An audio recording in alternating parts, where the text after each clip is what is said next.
وأحسن منك لم تر قط عيني وأجمل منك لم تلد النساء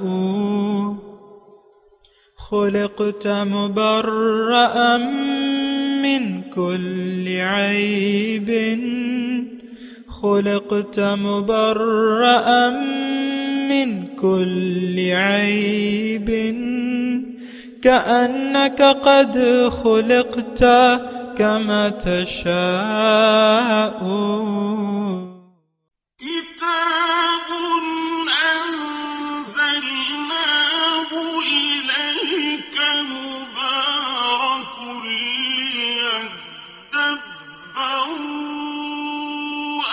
آياته وليتذكر أولو الألباب۔ یہ کتاب برکت والی ہے جسے ہم نے آپ کی طرف نازل فرمایا ہے تاکہ دانش مند لوگ اس کی آیتوں میں غور و فکر کریں اور نصیحت حاصل کریں۔ اللہم صلی علی سیدنا محمد وعلی آل سیدنا محمد بعدد کل ذرۃ مئۃ الف الف مرۃ۔ سامعین و ناظرین کرام، السلام علیکم ورحمۃ اللہ وبرکاتہ۔ سامعین کرام، سورہ الحشر آیت نمبر 2 حصہ دوم۔ آج کا موضوع کیا ہم نے اللہ تعالیٰ کی یاد سے اپنا رخ پھیر لیا ہے، اس کے ساتھ آج کے سبق کا آغاز کرتے ہیں۔ سب سے پہلے گزشتہ سبق کا اعادہ ہوگا۔ هو الذي أخرج الذين كفروا من أهل الكتاب من ديارهم لأول الحشر ما ظننتم أن يخرجوا وظنوا أنهم مانعتهم حصونهم من الله فأتاهم الله من حيث لم يحتسبوا وقذف في قلوبهم الرعب يخربون بيوتهم بأيديهم وأيدي المؤمنين فاعتبروا يا أولي الأبصار۔ وہی ہے جس نے ان کافر کتابیوں کو یعنی بنو نذیر کو پہلی جلا وطنی میں گھروں سے جمع کر کے مدینے سے شام کی طرف نکال دیا۔ تمہیں یہ گمان بھی نہ تھا کہ وہ نکل جائیں گے، اور انہیں یہ گمان تھا کہ ان کے مضبوط قلعے انہیں اللہ کی گرفت سے بچا لیں گے۔ پھر اللہ کے عذاب نے ان کو وہاں سے آ لیا جہاں سے وہ گمان بھی نہ کر سکتے تھے، اور اس اللہ نے ان کے دلوں میں رعب و دبدبا ڈال دیا۔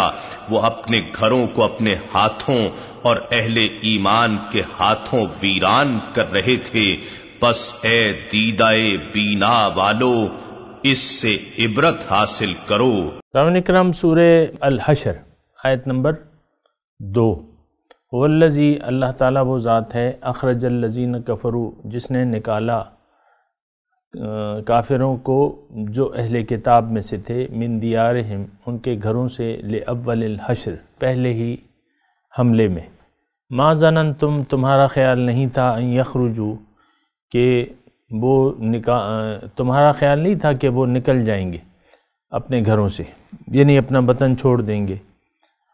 وظنوا، اور ان کا خیال یہ تھا، انہم مانعتہم، کہ انہیں روک لیں گے، حصونہم، ان کے گھڑیاں، گھر، من اللہ، اللہ تعالیٰ کے فیصلے سے۔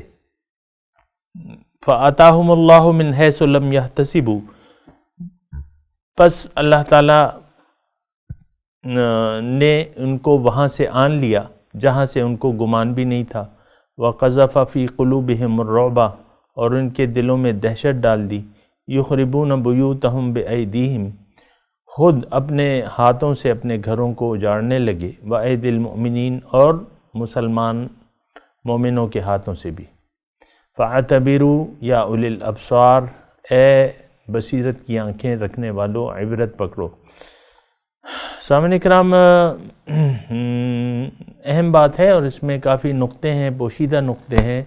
اور ایک بات تو آپ یہ دیکھیں کہ جب دنیا پرستی کی وجہ سے انسان کی آنکھوں پر پردے پڑ جائیں، یعنی یہ ایک سمجھ میں نہ آنے والی بات ہے بظاہر کہ وہ نبی جن کا یہ صدیوں انتظار کرتے رہے اور ان کی امید پر ہی آن کے یہ بسے تھے، جب وہ نبی اکرم صلی اللہ علیہ وسلم تشریف لائے تو قرآن کے مطابق فلما جاءہم ما عرفوا کفروا بہ، جب وہ آ گئی وہ ہستی جن کو انہوں نے پہچان لیا، انہوں نے اسے انکار کر دیا۔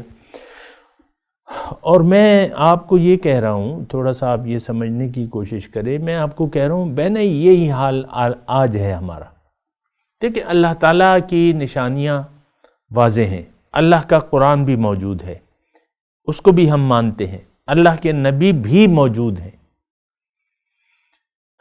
یہ ان کی رسالت کا دور ہے۔ آپ یہ نہیں کہہ سکتے کہ نبی موجود نہیں ہے، ظاہر ہے اس کی الگ تفصیل ہے، لیکن نبی موجود ہیں۔ ہر روز امت کے اعمال ان کے سامنے پیش کیے جاتے ہیں، اچھے اعمال پہ خوش ہوتے ہیں، برے اعمال پہ ناراض ہوتے ہیں، خفا ہو جاتے ہیں۔ تو بہرحال تو یہ دور محمدی میں ہم جی رہے ہیں سامنے کرام، یہ بات ذرا نوٹ کر لیں۔ یہ وقت جو ہے یہ دور محمدی ہے، رسالت محمدی کا پیغام ہم تک پہنچ چکا ہے،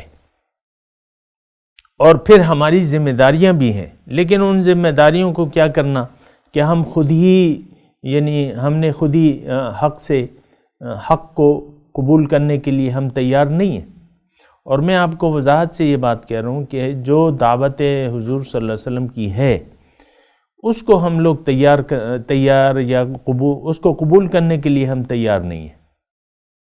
یعنی جو دعوت اللہ تعالیٰ کی طرف ہمارے آقا محمد صلی اللہ علیہ وسلم ہمیں دے رہے ہیں، اور قرآن کے حساب سے فَفِرُّوا إِلَى اللَّهِ إِنِّي لَكُم مِّنْهُ نَذِيرٌ مُّبِينٌ، یعنی قرآن کے ذریعے حضور صلی اللہ علیہ وسلم ہمیں دعوت دے رہے ہیں کہ اللہ کی طرف، اللہ کو منزل بنا کے اس کی طرف دوڑ لگاؤ۔ اللہ تعالیٰ خود کہہ رہا ہے کہ ساریعوا الی مغفرۃ من ربکم وجنہ، جنت اور اللہ کی مغفرت کی طرف ایک دوسرے سے سبقت حاصل کرو، جلدی کرو، ساریعوا۔ لیکن نہیں، ہم ہیں کہ ہم پہ کسی بات کا اثر ہی نہیں ہوتا۔ یہ بات بھی تو سوچنے کی ہے نا، مطلب یہ تو نہیں ہے کہ بس وہ یہود تھے وہ بڑے سخت دل تھے، ہم بڑے نرم دل ہیں۔ یہ آیت تو مدینے کی ہے کہ الم یأن للذین آمنوا ان تخشع قلوبہم لذکر اللہ وما نزل من الحق، کیا مومنوں کے لیے وہ وقت نہیں آیا ہے کہ ان کے دل جھک جائے اللہ کی یاد کے لیے، اور جو حق سے اللہ تعالیٰ نے نازل کیا ہے اس کے سامنے جھک جائیں؟ تو یقیناً یہ مدینے کی آیت ہے، یعنی ایسے لوگ وہاں موجود تھے جو ہماری طرح تھے، جن کے دل میں ایمان نہیں تھا اور زبان سے وہ اپنے آپ کو ایمان والا کہتے تھے۔ ابھی یہ سورہ الحدید میں ان کا اچھا خاصا تذکرہ ہو چکا ہے۔ تو تعجب نہ کریں کہ ان یہودیوں نے ایسا کیوں کیا کہ آخر جب نبی آخر الزمان صلی اللہ علیہ وسلم ان کے سامنے آئے، ان کے شہر میں ہجرت کر کے آئے، انہوں نے اس سے مخالفت کا بیڑا اٹھا لیا کہ ہم تو ان کو نہیں مانتے۔ یعنی یہ ایک تعجب کی بات ہے کہ جب آپ پہچان لیں ایک ایسی ہستی کو، پھر بھی اس کے پیغام کو قبول کرنے کے لیے آپ تیار نہ ہوں۔ اپنے آپ کو، یعنی یہ بنو نذیری کا واقعہ لے لیں، انہوں نے ان کے متعلق جب فیصلہ ہوا، انہوں نے جلا وطن ہونا قبول کر لیا، گھر بار سب کو چھوڑنے قبول کر لیا، لیکن ایمان لانا قبول نہیں کیا۔ میں آپ کو صرف دیکھیں بہت آہستگی سے یہ بتا رہا ہوں کہ حالات بدلے نہیں ہیں، وہی حالات ہیں۔ ہم بھی جدی پشتی مسلمان ہیں، وہ بھی جدی پشتی مسلمان تھے۔ ہم بھی دنیا داری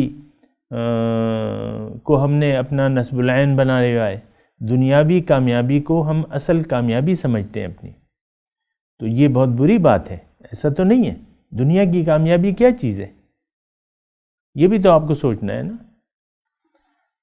1000 ارب روپے آپ کے پاس آ گئے، مثال 1000 ارب روپے آپ کے پاس آ گئے، تو وہ تو یعنی تھوڑے دنوں کی زندگی ہے، آپ تو یہ استعمال نہیں کر سکیں گے، اور پھر آخر اپنے دشمنوں کے لیے چھوڑ کے چلے جائیں گے۔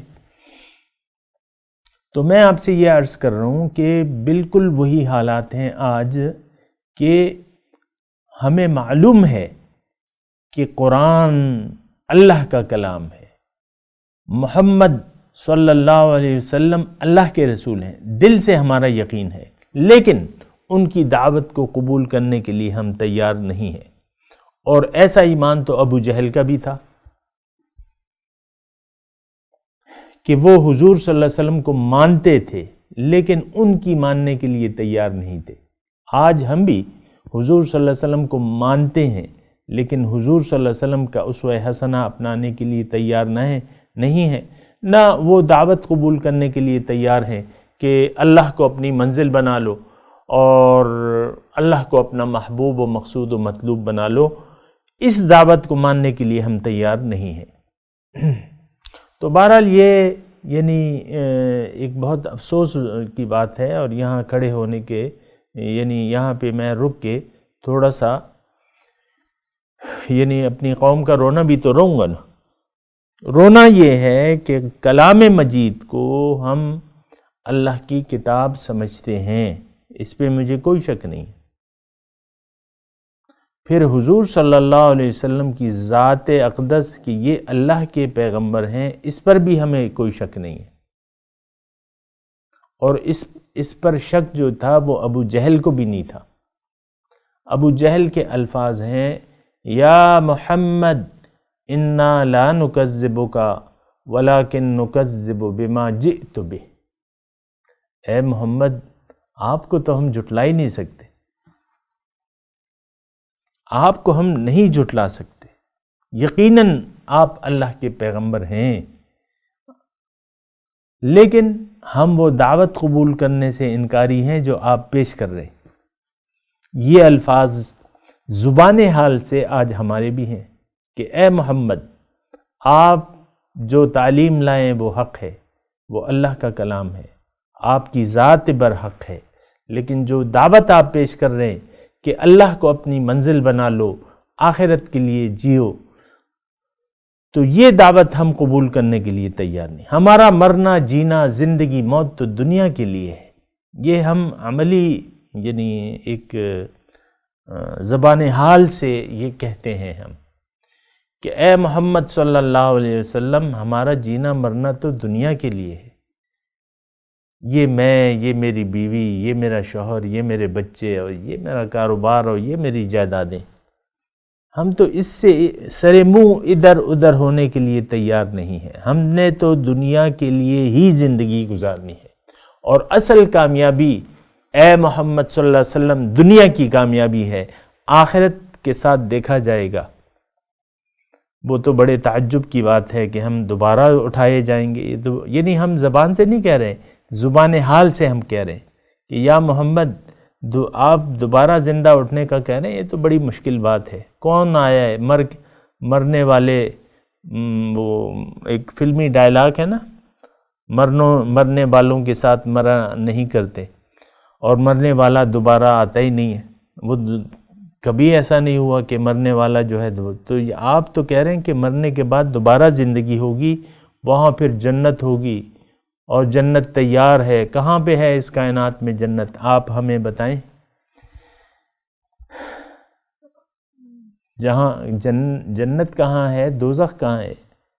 یعنی یہ ہمارا یقین نہیں ہے، ان چیزوں پر ہمارا یقین نہیں ہے۔ میں بہت افسوس سے آپ کو یہ بات کہہ رہا ہوں۔ بہرحال اپنے مضمون کی طرف میں آتا ہوں۔ وہاں دیکھیں، یہود آئے تھے حضور کے لیے کہ یثرب ان کی ہجرت کی جگہ ہے، سب کچھ ان کو معلوم تھا۔ یہ بھی معلوم تھا کہ وہ بنو اسماعیل میں ہوں گے، وہ پیغمبر جو تھے بنو اسماعیل میں ہوں گے، ان کی کتابوں میں یہ لکھا تھا۔ آپ کو معلوم ہے وہ یعنی بحیرہ راہب کا واقعہ انہوں نے پہچان لیا تھا حضور صلی اللہ علیہ وسلم۔ پھر جو ورقہ بن نوفل تھے، چچا زاد بھائی تھے حضرت ختیجہ رضی اللہ تعالیٰ عنہ کے، انہوں نے بھی پہچان لیا کہ یہ تو وہی ناموس اکبر ہے، یہ وہی جبرائیل ہے جو موسیٰ علیہ السلام پہ انجیل لے کے آئے تھے۔ تو بہرحال ایک دیکھیں ایز اے ہول اس واقعے میں یہ بھی سبق ہم نے حاصل کرنا ہے۔ اللہ تعالیٰ یہ فرما رہے ہیں اس آیت کے آخر میں فَاعْتَبِرُوا یا اُولِي الْأَبْصَارِ، اے عقل مند لوگو، بصیرت والو، اس سے عبرت لو۔ اب عبرت تو پھر کافی قسم کی ہوتی ہے، کیا عبرت لیں بھئی؟ سوال تو یہ بھی نہیں، عبرت کیا حاصل کریں؟ اور یہ تو بڑے افسوس سے میں یہ کہہ رہا ہوں، فَاعْتَبِرُوا یا اُولِي الْأَبْصَارِ کا مخاطب ہم اپنے آپ کو سمجھتے ہی نہیں ہیں۔ یہ اولِ الابصار کون لوگ ہیں؟ پتہ نہیں، کوئی ہوں گے، عقل والے کوئی ہوں گے۔ ہم تو عقل کے اندھے ہیں، ہم تو دنیا ہی کے پیچھے دوڑتے رہیں گے، مال کو جمع کرتے رہیں گے اور دنیا ہی سے اور دنیا والوں سے محبت ہمارا ایک طریقہ کار ہے، وہ ہم کرتے رہیں گے۔ بہرحال یہاں سوچ کے اللہ تعالیٰ کیونکہ فرما رہے ہیں فَاعْتَبِرُوا یا اُولِي الْأَبْصَارِ، پیغمبر کی مخالفت کیوں کی جا رہی ہے، یہ بھی سوچنے کی بات ہے۔ یعنی اس آیت میں یہ بھی سوچنے کی بات ہے کہ آپ پیغمبری لشکر کے خلاف صف آرا ہو رہے ہیں۔ اور دوسری بات یہ ہے کہ جن کو دعوت پیش کی جا رہی ہے وہ پہلے سے توحید، رسالت اور آخرت کے اقراری ہیں۔ موسیٰ علیہ السلام کو مانتے تھے یہود، اب بھی مانتے ہیں۔ اور آپ دیکھ لیں تو اب یہ ہے نا کہ یہ ایسا یعنی ایک سوال تو یہ ہے کہ کیوں مسلمانوں نے، سابقہ مسلمانوں نے حضور کی دعوت سے کیوں انکار کر دیا؟ یہ بھی سوچنے کی بات ہے۔ محض دنیاوی طور پر اللہ تعالیٰ کے الفاظ میں جو قرآن میں حسدم من انفسہم من بعد ما تبین لہم الحق، حق واضح ہو گیا، اب یہ حسد، جلن، ضد، ہٹ درمی اور دنیا داری کی وجہ سے وَأُشْرِبُوا فِي قُلُوبِهِمُ الْعِجْلَ۔ تو ایک بات یہ ہے کہ دیکھیں مسلمان صف آرا ہو رہے ہیں، آج ہم صف آرا ہیں حضور اور ان کے لائے ہوئے دین کے خلاف، ہم لوگ عملی طور پہ صف آرا ہیں۔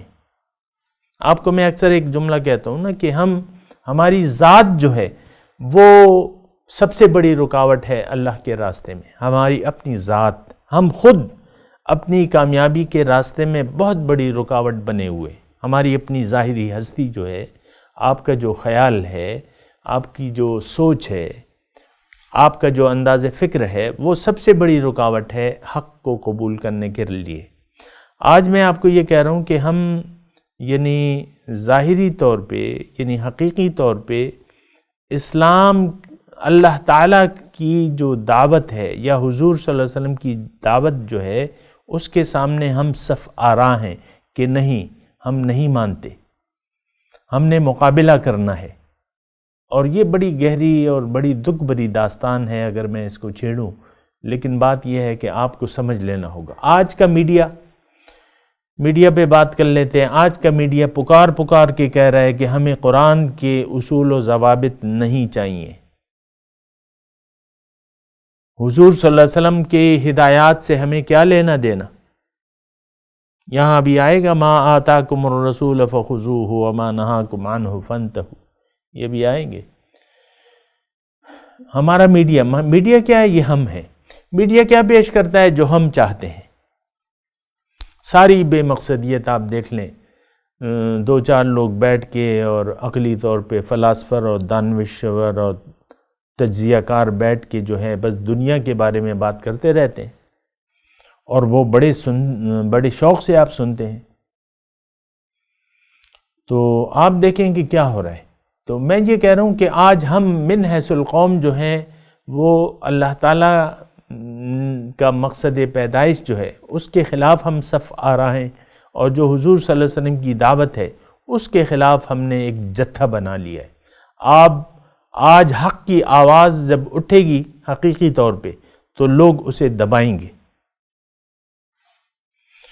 اس آواز کو لوگ دبائیں گے، حق کی آواز کو، سچ کو لوگ پھیلنے نہیں دیں گے۔ ابھی تو حق کی آواز ہے نہیں معاشرے میں، لیکن اگر ایک جماعت اٹھے گی تو یہ آپ سب جو ہیں اس کے خلاف صف آرا ہو جائیں گے کہ بھئی یہ دین ہمیں نہیں چاہیے، یہ تو دقیانوسیت کی طرف ہمیں لے جا رہے ہیں معاذ اللہ۔ یہ لوگ جو ہیں سچے مسلمان، کیا مطلب بھئی ہم شریعت کی مکمل پاسداری کریں گے، پابندی کریں گے؟ یہ تو ہو نہیں سکتا۔ آج معاشرہ پکار کے یہ کہہ رہا ہے کہ ہمیں شریعت سے کوئی لینا دینا نہیں ہے۔ آج کی حکومت جو ہے وہ پکار کے کہہ رہی ہے کہ ہمیں شریعت سے کوئی واسطہ نہیں ہے، ہمیں شریعت سے کوئی واسطہ نہیں ہے۔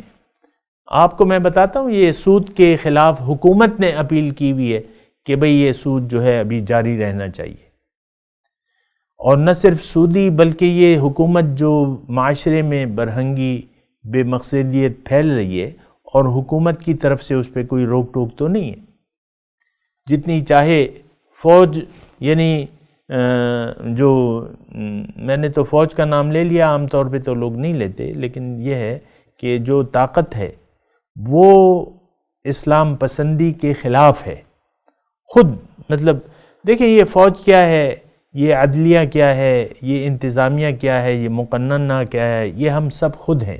ہم نہیں چاہتے کہ ہم اللہ کے حکم کے سامنے سر جھکا دیں اور کہہ دیں اپنے رب کو کہ سر تسلیم خم ہے جو مزاج یار میں آئے۔ یہ کہنے کے لیے ہم تیار نہیں ہیں، نہ صرف اعلیٰ سطح پہ بلکہ انفرادی طور پہ بھی۔ جو خاندان کی پہلی اکائی ہے میاں بیوی، یہ دونوں جو ہیں یہ اللہ کے حکم کے سامنے تیار نہیں ہیں۔ بیوی صاحبہ کہتی ہیں میں تو اپنی مرضی کروں گی، میرے اپنے خوش ہونے کے اور راضی ناخوش ہونے کے اپنے معیارات ہیں۔ شوہر میرا اگر ایسا ہوگا یا ایسا کرے گا تو میں ناراض ہوں گا، ویسا کرے گا تو میں خوش ہو جاؤں گی۔ یا اسی طرح میاں صاحب ہیں، یعنی یہ میں ابتدائی جو ہمارے خاندان کی بنیادی اکائی میاں بیوی جو ہیں، اور پہلا جو رشتہ اس دنیا میں بنا ہے آپ کو معلوم ہے وہ میاں بیوی کا تھا، وہ والدین کا نہیں تھا، میاں بیوی کا تھا۔ تو بہرحال کیا والدین اور کیا میاں بیوی اور کیا اولاد، ہم سب جو ہیں اللہ کے حکم کے سامنے سر جھکانے کے لیے تیار نہیں ہیں۔ جب تیار نہیں ہے تو پھر ذلت ہے۔ ابھی ہم نے گزشتہ سبق میں پڑھا ہے کہ جس نے بھی مخالفت کی اللہ کی اور اس کے رسول کی، یہ ذلیل ہوں گے۔ آج کا مسلمان برائے نام مسلمان ذلیل ہے اور خوار ہے، اور یہ خواری اس کا مقدر ہے اس وقت تک جب تک وہ کلمہ توحید نہیں پڑھتا۔ بہرحال میں نے آپ کی یہ توجہ دلا رہا ہوں، اور یہ ایک رونا ہے، یہ ایک رونا ہے جو میں رو رہا ہوں۔ مسلمانوں کی آج نہ کوئی جماعت ہے، نہ اس کا کوئی امیر ہے، نہ آج امت مسلمہ حضور صلی اللہ علیہ وسلم کے پیغام کو جانتی ہے، نہ جاننا چاہتی ہے۔ آپ دیکھ لیں نا، کوئی بھی میں آپ کو آسانی کے لیے ٹویٹر پہ، فیس بک پہ لائکس اور شیئر کس کو ملتے ہیں؟ دیکھتے ہی دیکھتے اس کی تعداد جو ہے کروڑوں میں پہنچ گئی۔ اس کو لائک کرنے، اس پوسٹ کو لائک کرنے کے لیے دیکھتے ہی دیکھتے کروڑوں میں تعداد پہنچ گئی، اور وہ ساری پوسٹیں آپ دیکھتے ہیں اس میں اللہ کا پیغام نہیں ہے۔ جو وائرل ہو جاتی ہیں نا، آپ کی جو پوسٹیں وائرل ہو جاتی ہیں تو اس میں کیا ہوتا ہے آپ دیکھ لیں، بے مقصدیت، بس اللہ سے دوری، اللہ کا قرب نہیں۔ کبھی یعنی آپ ایک پوسٹ بنا دیں کہ جنت میں جانے کا آسان طریقہ یہ، اس کی ہیڈنگ لگ دیں۔ اب آپ مجھے بتائیں سچے دل سے کتنے اس کو لائکس ملیں گے؟ اور اس میں جواب میں یہ لکھا ہو کہ اللہ کو اپنی منزل بنا لو، دنیا سے محبت چھوڑ دو اور اللہ کی طرف رجوع کر لو، اور حضور صلی اللہ علیہ وسلم کی اطاعت کرو، اور لباس تقوی پہن لو، اور تقوی کی زندگی۔ آپ مجھے بتائیں کہ کیا یہ پوسٹ مسلمانوں میں وائرل ہو جائے گی؟ آپ مجھے بتائیں. میں پورے یقین سے کہتا ہوں نہیں وائرل ہوگی. اس کو سننے کے لیے تیار ہی نہیں ہوگا کوئی. ہم درس کر رہے ہیں یہاں، اس کے آپ دیکھ لیں یعنی کتنے لائکس ہیں، اس کے کتنے لوگوں نے ہمارے چینل کو سبسکرائب کیا ہوا ہے، یا جو کتنے لوگ ہیں سبسکرائب کرنے والے تو ہیں. چلے اس وقت آج کی تاریخ میں 124 ہیں ہمارے چینل کے سبسکرائبر. 124 یعنی 5 درجن تو 3 فگر ہیں. لیکن اب آپ دیکھیں جو کھانا، اگر آپ ایک پوسٹ ڈال دیتے ہیں کہ بہترین آلو بھجیا بنانے کا طریقہ، اور کوئی خانسامہ جو ہے عورت ہو مرد ہو وہ ڈال دیتا ہے، تو آپ دیکھ لیں آلو کی بھجیا جو ہے، چونکہ آلو سستے ہیں اور لوگ چاہتے ہیں کہ ہم اچھی بھجیا بنائیں، یعنی وہ اس کا ہیڈنگ یہ ہوگی کہ آلو کی بھجیا ایسی بنائیں کہ لوگ انگلیاں چاٹتے رہ جائیں. اب یہ ہیڈنگ بنا کے تھمبنیل بنا کے آپ ڈال دیں، دیکھیں آپ کو کتنے لائکس ملتے ہیں، کتنے لائکس ملتے ہیں. یہ آپ سب دیکھ رہے ہیں. تو میں مختصر بات یہ کہہ رہا ہوں کہ اللہ کا جو مقصد تخلیق ہے، جو اللہ تعالی ہم سے چاہتا ہے، اس سے تو ہم دور دور بھاگتے ہیں. اللہ کو منزل حیات، مقصد حیات بنانے کے لیے یعنی نہ کوئی بنانے کے لیے تیار ہے اور نہ بنانا چاہتا ہے. یہ بات بھی ہے نا، نہ بنانا چاہتا ہے کیونکہ اس کو کچھ نظر ہی نہیں آتا. مجھ سے لوگ پوچھتے ہیں کہ بھئی ہم تو دنیا وغیرہ کو دیکھ رہے ہیں، لیکن جو تم بات کہہ رہے ہو اس میں سے تو کوئی چیز نظر نہیں آ رہی. ہمیں ہم کس چیز کو لائک کریں یا کیا کریں، یہ تو ہمیں کچھ سمجھ میں نہیں آ رہا. جب میں روح کی بات کرتا ہوں یا روحانیت اور یہ باتیں ہوتی رہتی ہیں تو آپ کو کچھ نظر ہی نہیں آ رہا سوائے ظاہر کے. اور ایسا جو دنیا دار لوگ ہیں، اللہ تعالیٰ نے اپنے حبیب کو کہا ہے کہ فَأَعْرِضْ عَمَّنْ تَوَلَّى عَنْ ذِكْرِنَا وَلَمْ يُرِدْ إِلَّا الْحَيَاةَ الدُّنْيَا. آپ اپنا رخ انور پھیر لیجئے اس شخص سے جو پھر گیا میری یاد سے، اور اب یہ نہیں چاہتا لیکن صرف دنیا کی زندگی. بہرحال عبرت کی ضرورت ہے کہ ہم عبرت لیں، نصیحت حاصل کریں. میں تلاوت کرتا ہوں، میرے ساتھ دہرائیے. اعوذ باللہ من الشیطان الرجیم، بسم اللہ الرحمن الرحیم. هو الذی اخرج الذین کفروا من اہل الکتاب من دیارہم لأول الحشر ما ظننتم ان یخرجوا وظنوا انہم مانعتہم حصونہم من اللہ فآتاہم اللہ من حیث لم یحتسبوا وقذف فی قلوبہم الرعب یخربون بیوتہم بأیدیہم وأیدی المؤمنین فاعتبروا یا اولی الابصار. اب ان آیت کی تلاوت و ترجمہ. هو الذي أخرج الذين كفروا من أهل الكتاب من ديارهم لأول الحشر ما ظننتم أن يخرجوا وظنوا أنهم مانعتهم حصونهم من الله فأتاهم الله